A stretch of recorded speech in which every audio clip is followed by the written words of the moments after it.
I remember you talking to me about this before you started it, and of course it's the City of Waterfalls initiative, and I recall, when was that started? It's got to be, what, 6 or 7 years ago now? Yeah, about that. Yeah. And I remember the first time you mentioned it to me, you framed it in this way for me, that it was going to be a program, a project that was going to be so big that people would be afraid of even entertaining it, because you set out really to rebrand Hamilton's image. And when I heard you, and of course we are friends, full disclosure, always respect your entrepreneurial spirit, but I got to tell you, when I sat back and I thought, all right, I think Chris is chewing off a little more than he can chew with this particular initiative.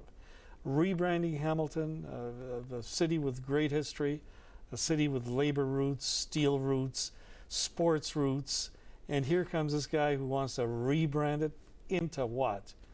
And out of that was born the Waterfall Initiative. How did you come up with that idea, and what led you to believe that we could rebrand the city in this way?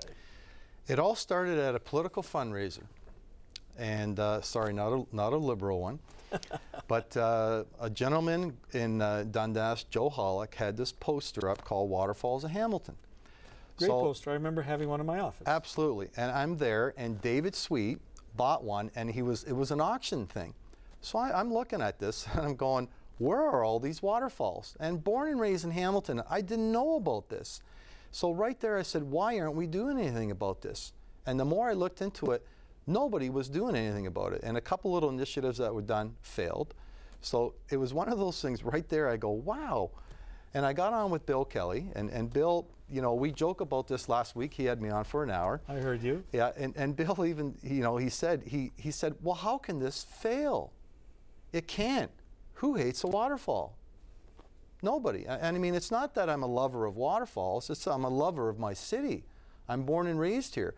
And you know, I remember Ron Foxcroft, I sent this message to Ron, and it was a very famous thing that came back. What's the biggest problem of this city? So he sent one word 3 times bold. Image, image, image. Image is our biggest problem. We're very, very proud of everything. You know, when I'm up in my old private suite at Iverwin, overlooking, you know, everything, all the steel factories, I love that. I'm proud of that. You know what? My dad was there. My brothers were there. I was there. You know, I say I'm born in Hamilton, but I was raised down in the factories, right? So that did a lot to me. It gave me a lot of my entrepreneurial spirit. I am so fiercely proud of that. Of our industrial base, and it made who we are as a city. But the City Waterfalls Initiative, absolutely. To your question, it was way too big for people to understand. It was way too big, chomping off more, but again, you know, as an entrepreneur, it's something that I went from A to Z in light speed. You know, who hates a waterfall? It's all here looking right at us. So I got it going. You know, it's something that was not supported. City Hall did not support it. Tourism Hamilton did not support it. As a matter of fact, politically we will probably speak, and it will come up, why the program was tried to be killed. Why was the City Waterfall Initiative tried to be stopped? But you know, it made a lot of people stand up, even within City Hall, to say, Chris, this person is trying to do this and this and this. Well, that just, you know, spurred you on. Well, it's the same thing. Yeah, the problem is we're running out of time. We got about 3 minutes left, and there's so much territory to cover, because there are some great stories. And I don't think people were being mean-spirited about the project and the program. I just agree with you that I don't think they understood the enormity of it and the fact that you could really run with it. And so in the early days, the city was a little skittish about embracing what they maybe perceived to be a program that wouldn't go anywhere. But you made it go somewhere. We do have lots of waterfalls. They're not of the Niagara Falls caliber, but they are interesting waterfalls, and some of them are very impressive. But you've taken it to a different level because you also now illuminate these waterfalls in the summertime and the wintertime on a regular basis. What do you mean by illuminate? What do you do, very quickly?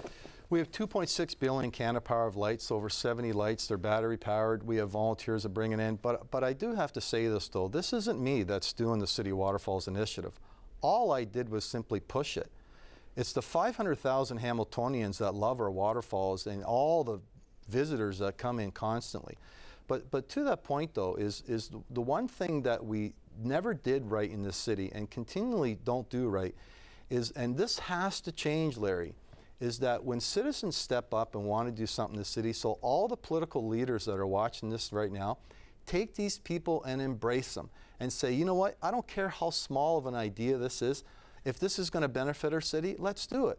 The Waterfall Initiative was something different simply because, you know what, who hates the waterfall? But that's past now, so I don't want the viewers to get the wrong idea. The Waterfall Initiative now is way too big. You said it off air. This is way beyond me.